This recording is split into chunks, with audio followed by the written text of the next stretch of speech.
Go. Magandang umaga mga bata. Magandang umaga po, guro. Manatiling nakatayo at tayo ay manalangin. Amen.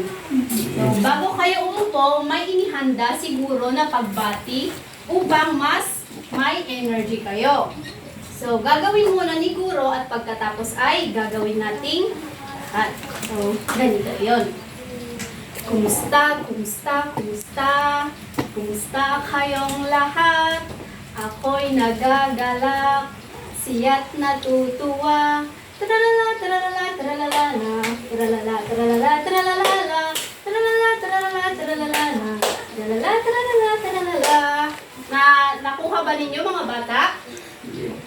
Oh, Okay, so gawin naman nating lahat. 1, 2, 3, go! Kumusta, kumusta, kumusta? Kumusta kayong lahat? Ako'y natutuwa, siya't nagagalak. Tralala, tralala, tralala, tralala, tralala, tralala, tralala, tralala, tralala, tralala, tralala, tralala. Mahusay mga bata, nag-enjoy ba kayo? oo. Okay, maaari na kayong umupo. Salamat po. Welcome. So, upang malaman ko kung may lumiban sa araw na ito, kapag tinawag ko ang unang grupo, tapos walang lumiban sa inyo, ipalakpak lamang ng 3 beses ang inyong mga kamay. At kapag tinawag ko din dito, para malaman ko kung may lumiban, ipalakpak din ng 3 beses ang inyong kamay kung walang lumiban. Pero kapag may lumiban ay ipadyak lamang ang inyong mga paa ng 3 beses. Naintindihan ba? Oo. Okay, so sa unang grupo, may lumiban ba sa araw na ito? Mahusay. Dito naman sa pangalawang grupo, may lumiban ba? Ako'y nagagalak dahil kumpleto kayo sa araw na ito at inaasahan ni Guro na hanggang matapos ang ating klase ay palagi pa rin kayong pumunta o pumasok sa paaralan upang matuto. Naintindihan ko ba? Oo. Okay. So, nais ko munang ipaalala sa inyo ang ating alituntunin sa loob ng paaralan. So, una, kapag itinaas ni Guro ito, ano ang ibig nitong sabihin? Tumahimik. Mahusay, ito ay tumahimik. Kapag siguro ay nagsasalita sa harapan, manahimik at makinig lamang sa kanya. Ano naman ang gagawin kapag itinaas ni Guro ito? Makinig. Mahusay, makinig. Huwag makinig sa mga katabi kung ano ang sinasabi. Kay Guro lamang makinig para mamaya kapag nagtanong siguro sa inyo ay may maisasagot kayo. Naintindihan po ba? Opo. Okay. Kapag naman itinaas ni Guro ito, ano ang ibig nitong sabihin? Yes, mahusay, Giselle. Itaas ang kanang kamay. Kapag may gustong sabihin, gustong mag-answer sa harapan, at kung gustong pumunta sa CR. Naiintindihan po ba? Oo. Okay. So, upang malaman ko kung naalala niyo pa ang ating napag-aralan kahapon, ay may inihanda siguro na inyong sasagutan sa ating harapan. So, sa unang tanong, sino ang gustong sumagot sa inyo? Yes? Ika dito, anak.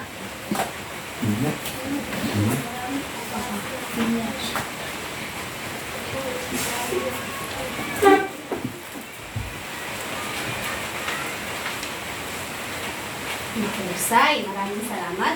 Sa pangalawang tanong, sino naman ang gustong sumagot? Yes, anak. Ika dito.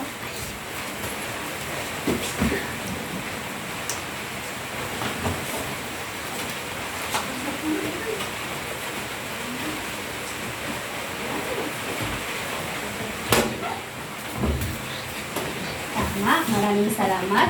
Sa pangatlong katanungan. Yes, Giselle?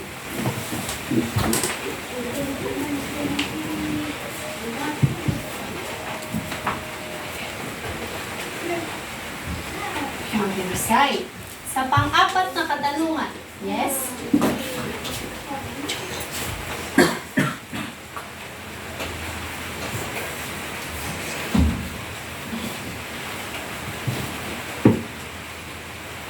Maraming salamat. At sa panghuling katanungan. Yes, anak. Halika dito.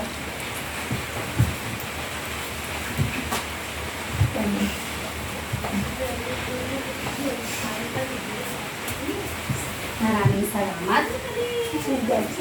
Sa tingin ko naman ay nasagutan nyo lahat ang ating katanungan. Kaya siguro ay nagagalak dahil naalala nyo pa ang ating natalakay sa nakaraan. Bigyan naman natin ng Johnny Shaklap ang ating sarili. Alam nyo ba kung paano ang Johnny Shaklap? Yes, so ganito yun. 1, 2, 3. 1, 2, 3. Very good, very good, very good. Nakuha ba? Okay, so tumayo tayong lahat at gawin natin. 1, 2, 3. 1, 2, 3. Very good, very good, very good. Okay, mahusay. Mari na kayo po.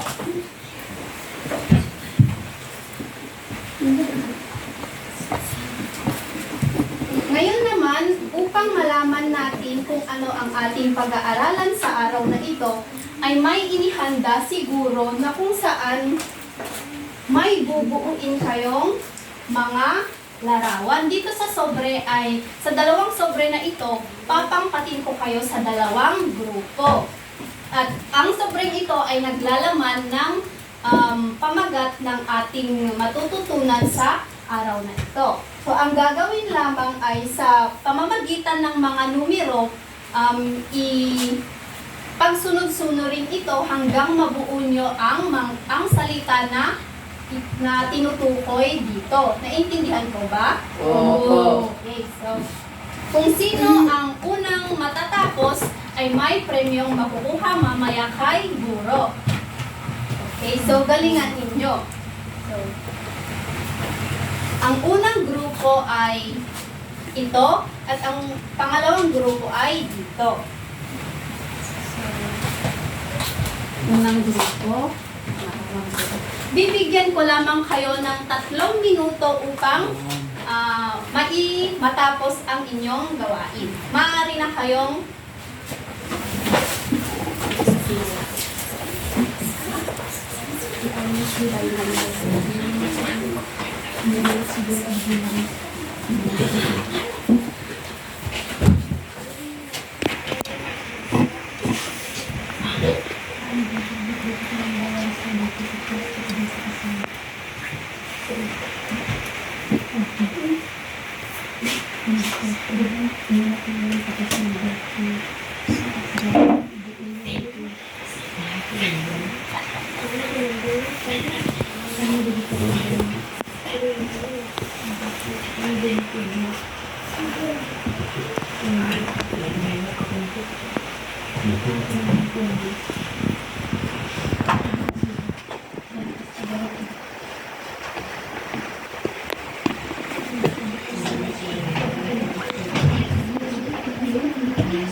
may 2 minuto lamang kayo upang matapos ang inyong gawain.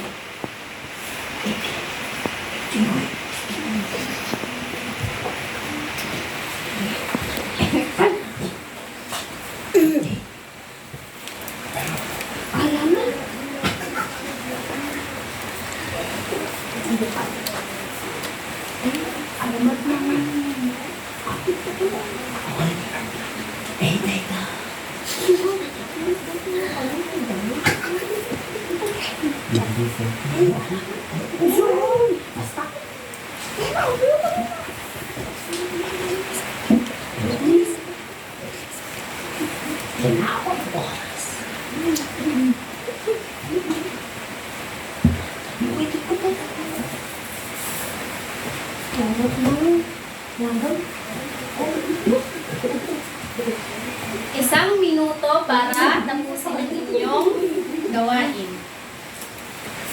Sige na lang ka mo. Kulang na kayo pa rin. Kulang mo dyan.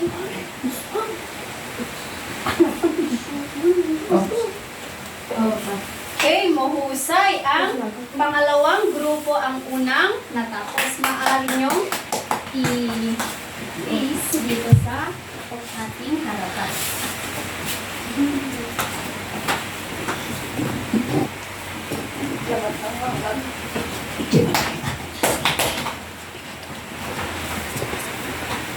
Tayin lamang natin ang pangalawang grupo. Unang grupo, maaari na kayong umupo. Tapos na kayo? I-face nyo sa harapan.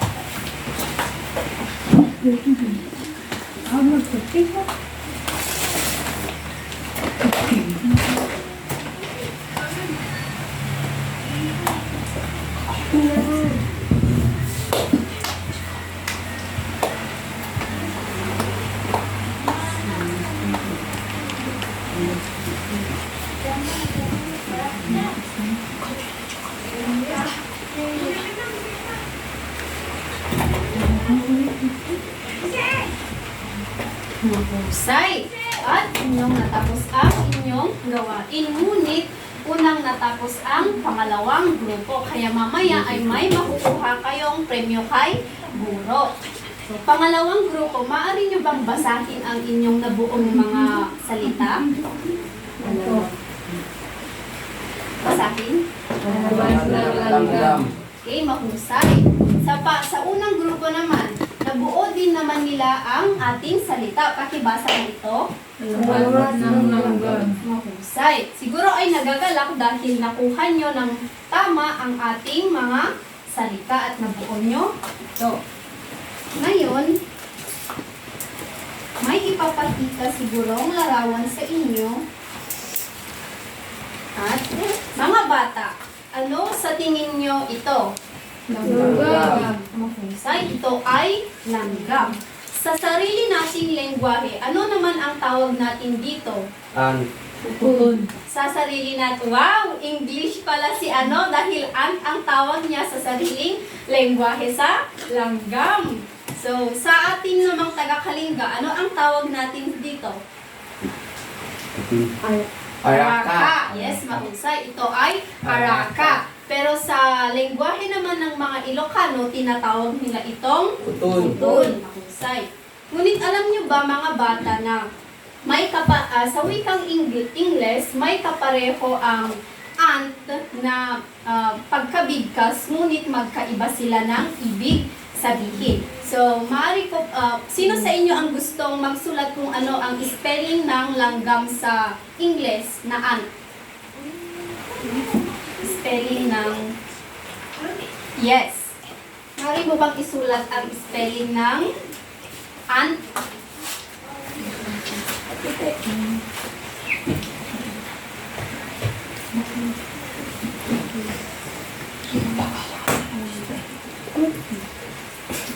Okay, mahusay. At mga bata, tignan kung tama ba ang pagka-spelling niya ng ant. Tama. So, ang kapareho nitong salita ay ant din, na ang ibig sabihin naman sa Ingles ay tita o auntie. Sino naman sa inyo ang nakakaalam sa tamang spelling ng ant sa Ingles? Giselle, halika dito anak. Maaari mo bang isulat naman dito sa...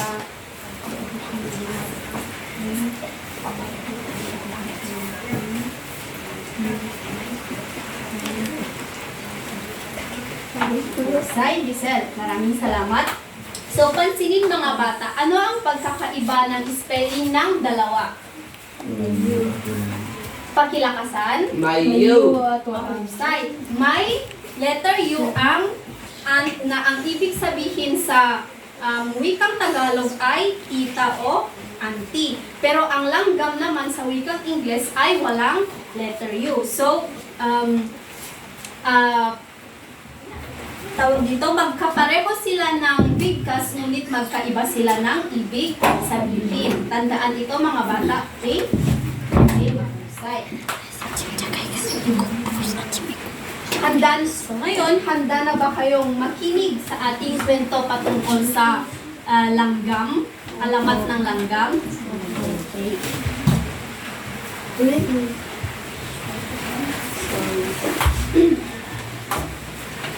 Ano nga ulit ang gagawin mga bata kung nagkwekwento siguro sa harapan? Mahusay, makinig ng maayos at intindihin kung ano ang tinuturo ni guro para mamaya kapag nagtanong siya sa inyo ay may sasagot kayo. Naintindihan po ba? Okay. So, alamat ng langgam. Sa isang malayong bayan ay may isang mag-anak na sobrang sipag. Marami ang naiinggit sa samahan ng mag-anak dahil lahat ay nagtutulungan. Ang kasipagan ng lahat ng membro ang dahilan kung kaya kapansin-pansin ang tuwina ay masagana nilang ani.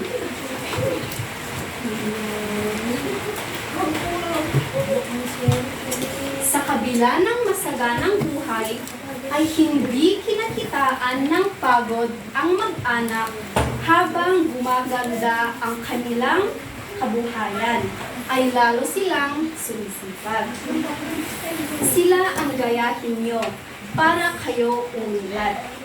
Madalas ay payo ng matatanda sa iba. So, mga bata, sino sa inyo ang katulad ng mag-anak sa ating kwento na masipag? Yes, masipag si... Ano naman ang ginagawa mo upang sabihin mo na ikaw ay masipag?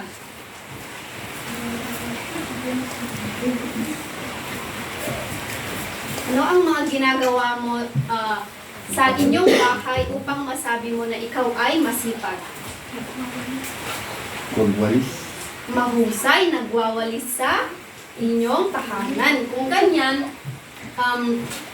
so kayo, sa inyo naman na iba, tumutulong din ba kayo sa mga gawaing bahay sa inyong sariling bahay? Opo. Mahusay, kung ganyan, dahil habang bata pa kayo, ay dapat matuto na kayo sa mga gawaing bahay.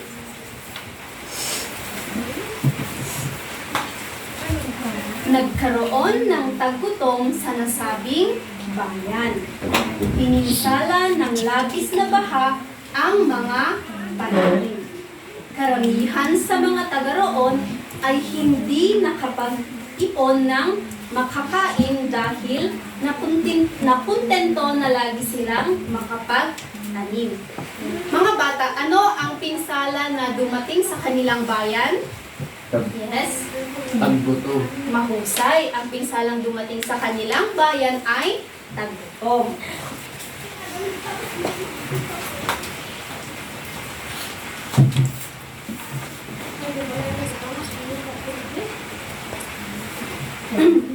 Mga bata, maaari nyo bang basahin ang ating sumunod na pangyayari sa kwento? Mabuti na lang at mabuti ang loob ng nagsisipag ng mag-anak. Hinati nila sa mga kababayan ng mga pagkain hinipon nila.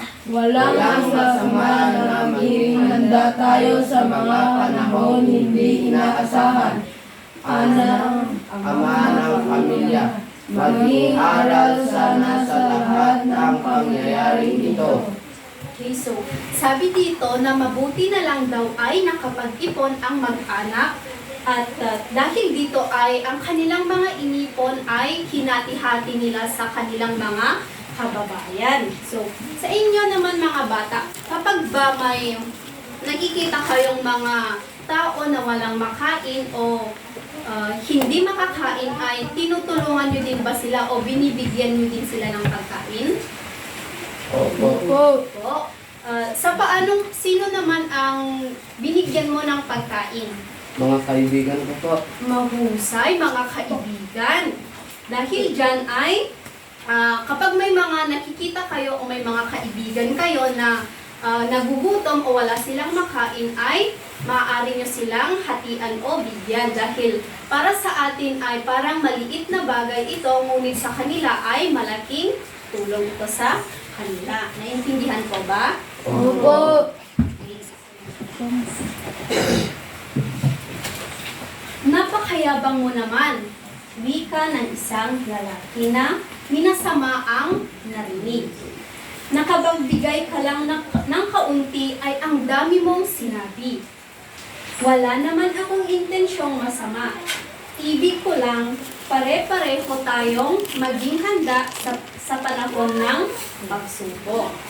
So, sino sa inyo ang tuwing, di ba mga bata, kapag may balita na sinasabing may paparating na mga kalamidad sa atin, sino sa inyo ang naghahanda? Naghahanda din ba kayo?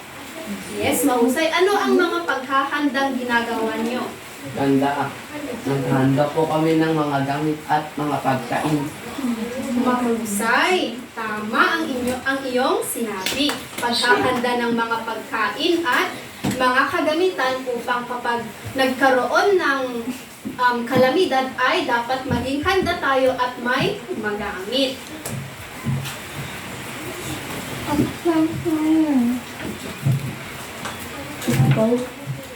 Ang sabihin mo ay mayabang ka dahil kailangan naming umasa sa iyo.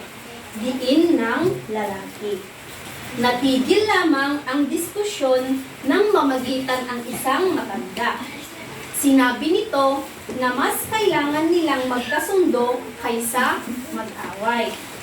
Nainsulto ang lalaki na dahil makitid ang isip ay binalak na gumanti. So mga bata, ang binalak ba ng lalaki ay tama ba ito na gusto niyang gumanti? Hindi. Dahil, bakit nga ba hindi mabuting gawain ang pagganti?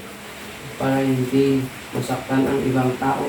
Tama, mahusay, napakagaling. Para hindi tayo makasakit sa ating mga kapwa tao. At ito ay masamang gawain dahil bilang bata pa lamang kayo ay dapat hindi nyo matutunan ang pagganti. Naintindihan ko ba? Opo. Okay. Isang gabi ay sinunog nito ang bahay ng pamilya na humantong sa kamatayan ng mag-anak. Nang hinayang sila sa pagkawala ng pamilyang nagbukas sa isip nila sa halaga ng kasipagan. Natuloy ang pagganti ng lalaki sa mag-anak na kung saan ay, ano ang ginawa niya? Sinunog. Tama, sinunog niya ang bahay ng mag-anak.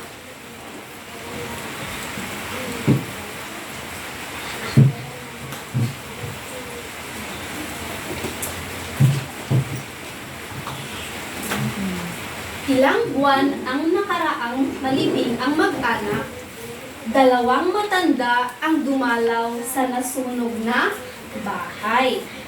Agad ay napansin nila ang isang grupo ng maliliit na insektong namamahay sa isang bahagi ng bakuran.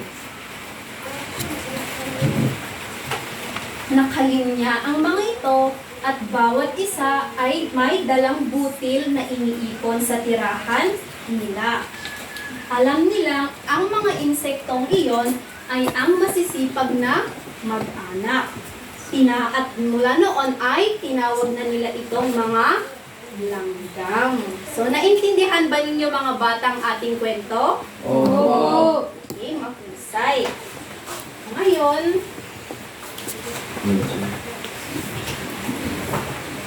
upang malaman ni Guro kung talagang naintindihan niyo ang ating kwento ay may inihanda akong aktibidad dito na tinatawag nating numbered head letter. So, ang gagawin lamang ay may idinikit siguro sa inyong mga upuan na mga numero at na hanggang 5. At dito ay naglalaman ng mga numero na aking bubunutin. At halimbawa, ang nabunot ko ay ang number 2, numerong 2. Ang gagawin ay kung sino ang nakakuha ng number 2 ay siyang sasagot sa aking katanungan. Naintindihan po ba? Opo. Okay, so sa unang katanungan, ang sasagot sa akin ay number 4. Sino ang nakakuha ng number 4? Yes, anak. Maaari ka bang tumayo? Ang iyong katanungan ay, sino-sino ang mga tauhan sa ating kwento? Yes, pakilakasan. Mahusay ang masipag na mag-anak, ang dalawang matanda, at ang... Yes. Sa pangalawa naman nating katanungan, ang sasagot sa akin ay ang... Sino ang nakukuha ng number 3? Si Sel. So, ang iyong katanungan naman ay... Anong ugali ang meron sa mag-anak na kung saan kinainggitan sila ng mga tao? Pakilakasan. Masipag. Mahusay, Giselle. Ang mag-anak ay mga masisipag. So, sino nga sa inyo ulit ang masisipag sa kanilang ding mga bahay? Yes, masipag. Ano nga ulit ang ginagawa mo sa inyong bahay upang sabihin mo ikaw ay masipag? Magwalis at maglaba. Wow, ang galing! Naglalaba siya at sa ganyang edad ay marunong na siyang maglaba. So, napakahusay at inaasahan ko na talagang ginagawa nyo ito. Sa susunod naman na aking katanungan ay, ang sasagot ay, sino ang nakakuha sa 1? Yes, anak, maaari ka bang tumayo? Ang iyong katanungan ay, ano ang ginawa ng mag-anak noong nagkaroon ng taggutom sa kanilang bayan?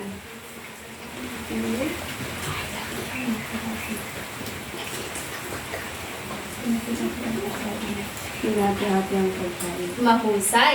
Hinati-hati nito ang mga pagkain sa kanilang mga kababayan. So, sino sa inyo ang, kapag ba may kaklase kayong nakita ninyo na walang makain o nagugutom tapos kayo ay may pagkain, binibigyan nyo rin ba ito? Opo. Mahusay. Dapat bigyan natin sila ng pagkain dahil maaring wala silang baon. Naintindihan ko ba? Opo. Okay, so sa susunod naman na katanungan ay, sino ang nakakuha sa number 5? Wow! So, ang iyong katanungan naman ay, dahil nainsulto ang lalaki, ano ang binalak niyang gawin sa mag-anak? Pakilakasan? Sinunog ang bahay. Mahusay, sinunog niya ang bahay ng mag-anak. Mga bata, tama ba ang ginawa ng lalaki na pagsunog sa bahay? Hindi po. Tama, hindi dahil ang pamilya ay siyang tumulong sa kanya dahil sila ay nagugutom at dahil dito ay masama ang kanyang ginawa dahil kung sino pa ang tinulungan mo ay siyang gumanti sa iyo. At ang panghuli naman nating katanungan ay ang numerong number 2. Ang iyong katanungan naman ay, bakit kailangang magkasundo sa lahat ng bagay imbes na mag-away? Mahusay upang makaiwas tayo sa mga gulo. So, gaya lamang dito sa atin na may tinatawag tayong bodong na kung saan ay dahil dito sa pamamagitan ng pag-uusap at pag-uusap ng bawat tribo ay napag-uusapan nila ang mga problema upang masolusyonan ito at dahil dito hindi nag-aaway-away ang mga tao. Kaya pasalamat tayo dahil may sinasabi tayong bodong. Okay, so dahil dyan, bigyan naman natin ang ating mga sarili ng 3 bagsak dahil ang gagaling ng inyong mga sagot. Okay. Dito naman ay may inihanda ulit siguro na inyong mga gagawin na kung saan ay may 2 alamat ako dito na pinamagatang ang alamat ng okra at ang alamat ng bayabas. At dito ay papangkatin ko kayo sa 2 grupo. At ang alamat natin na ito ay walang wakas. So ang gagawin lamang ay sa pamamagitan ng dula-dulaan. Alam niyo ba kung ano ang dula-dulaan? Yung pag-acting. Sa pamamagitan nito ay bibigyan nyo ng wakas ang ating alamat. So, naiintindihan po ba? Okay, so bibigyan ko lamang kayo ng dito ay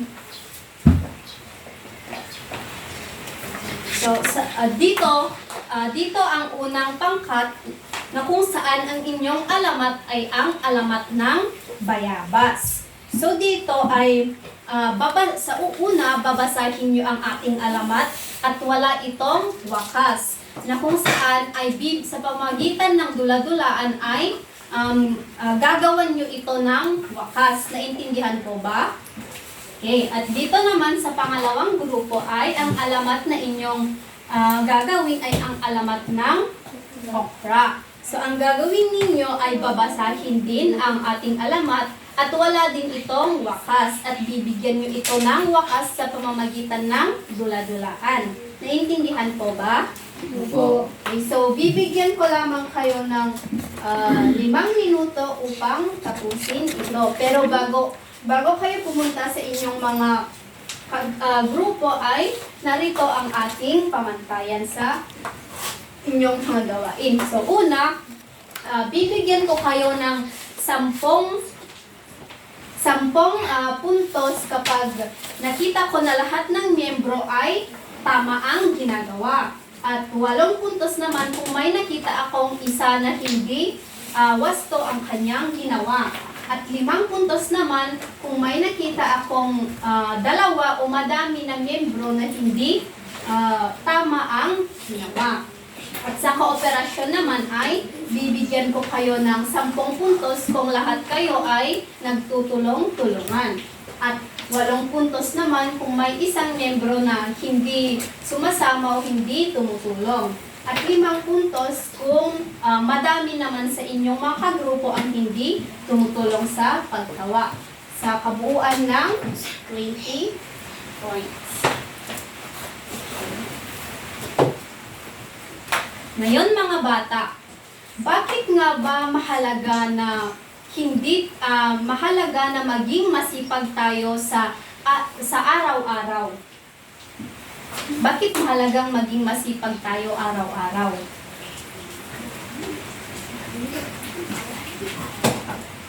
Yes.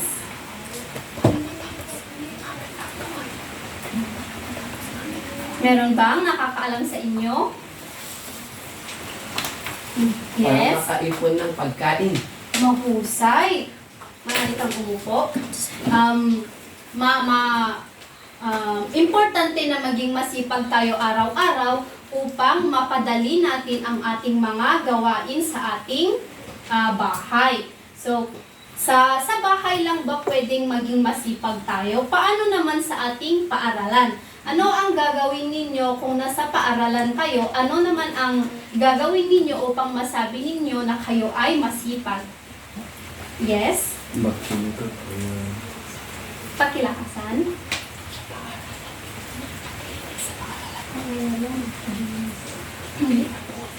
Yes? Maglinis sa pangalan. Mahusay paglinis daw sa paaralan. So, kapag kayo ay pumapasok sa paaralan ay dapat matuto kayong maglinis. Tumulong kung kayo ang cleaners ay dapat wag nyo itong takbuhan. Wag kayong tumakbo kung kayo ang cleaners. Naintindihan po ba? Opo.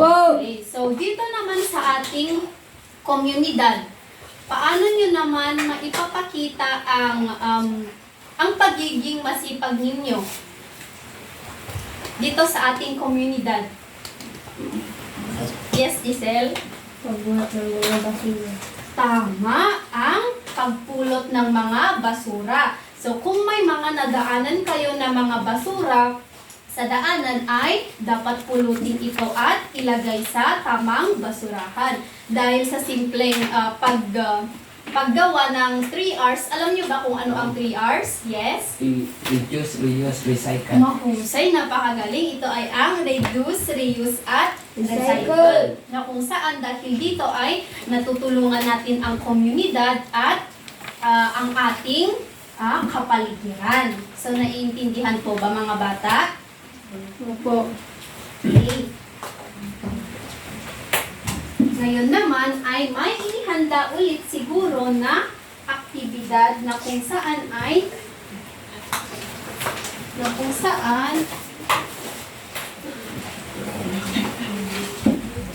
may mga larawan dito na may mga larawan dito sa pangyayari sa ating kwento na hindi magkasunod-sunod. Ang gagawin lamang ay isaayos ninyo ito sa tamang pagkasunod-sunod. Naintindihan po ba? Opo. Okay, mahusay.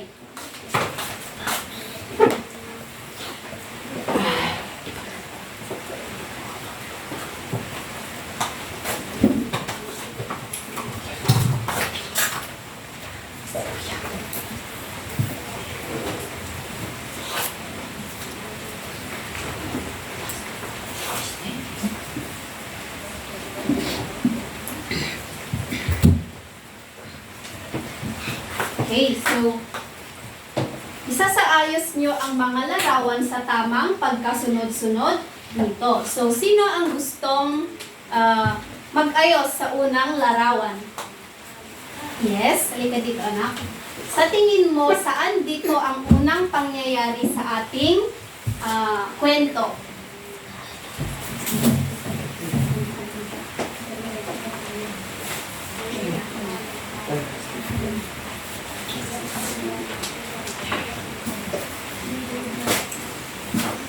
Okay, so, dito muna dito. Maari mo bang basahin kung ano ang iyong nakuha? Opo.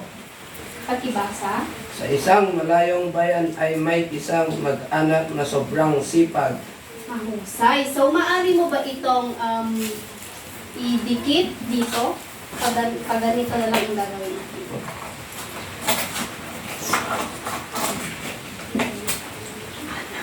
Mahusay. So, salamat. Mari ka ng upo. Sa pangalawa namang larawan, sino ang gustong magdikit? Pumili.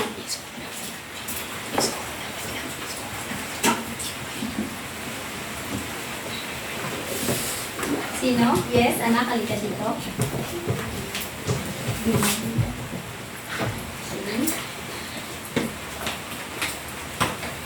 Maari mo bang basahin muna ito bago idikit? Ang kasipagan ng lahat ng miyembro ang dahilan kung kaya naman kapansin-pansinan ay masagalan lang kami. Mahusay.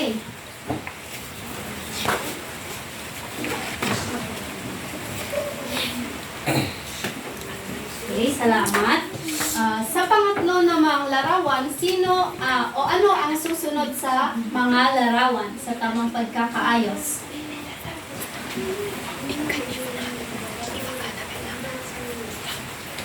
Sino? Sige, anak.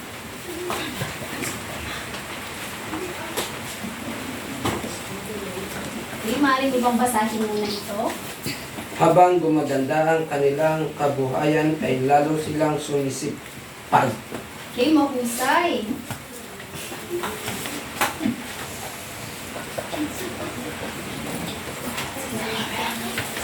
Okay, so sa pang-apat na larawan, ano naman ang susunod?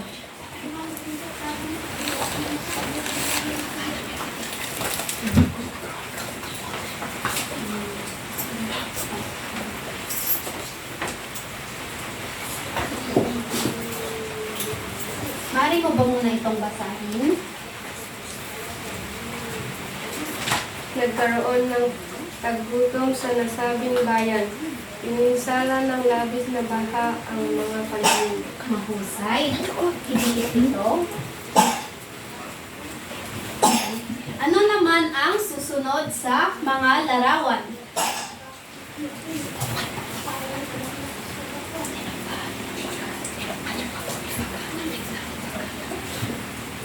Dito dito.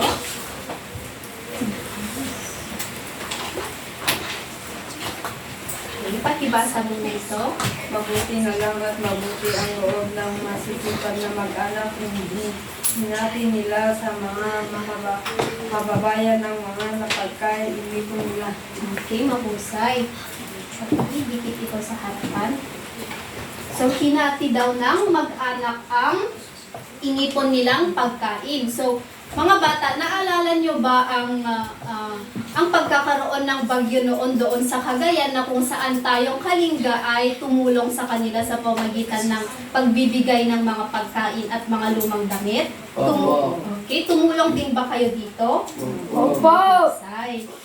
So, ano naman ang susunod sa ating larawan? Yes, anak?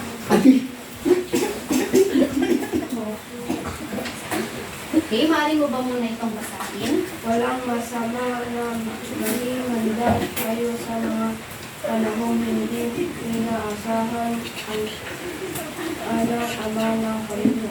Mahusay. Ano ito? Salamat. At ano naman ang susunod?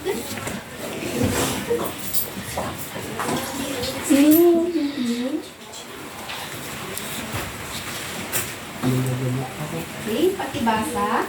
Kalinsulto ang lalaki dahil nagsisid ang lupi ay inalakibanti. Mahusay. So, pwedeng pakibasa. Singkob.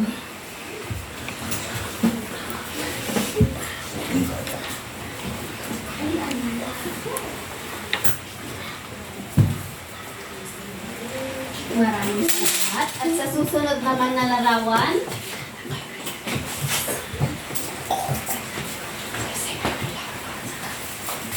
Isang gabi ay sinunog nito ang bahay ng pamilya na humantong sa kamatayan ng mag-anak. okay. Salamat.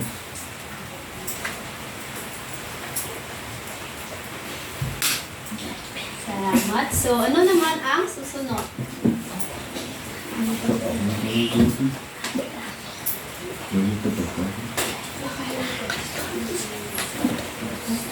Ilang buwan nakaraan mailibing ang mag-anak. Dalawang matanda ang dumalaw sa nasunog na bahay. Okay. Nakiligin ito.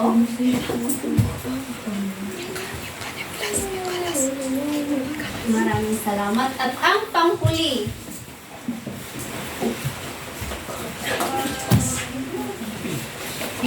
Pakibasa.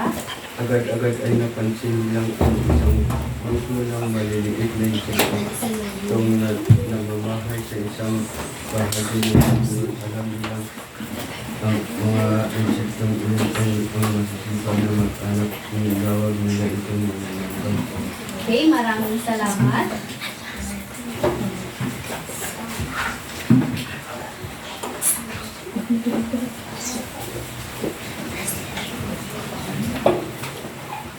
Salamat. So mga bata, sa tingin nyo ay tama ba ang pagkasunod-sunod ninyo sa mga larawan? Opo. Mahusay. Kaya naman siguro ay nagagalak dahil talagang naintindihan nyo ang ating kwento.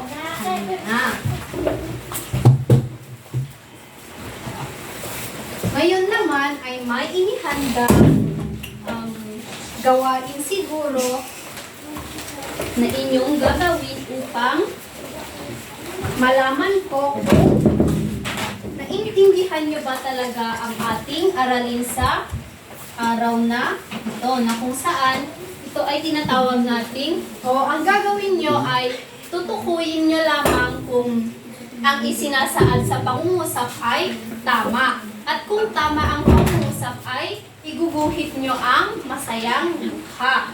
At kapag naman ito ay nagsasaad ng mali, ay ang gagawin lamang ay iguguhit ang malungkot na mukha sa patlang. Naiintindihan ko ba?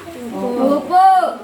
So, bibigyan ko lamang kayo ng 5 minuto upang tapusin ito.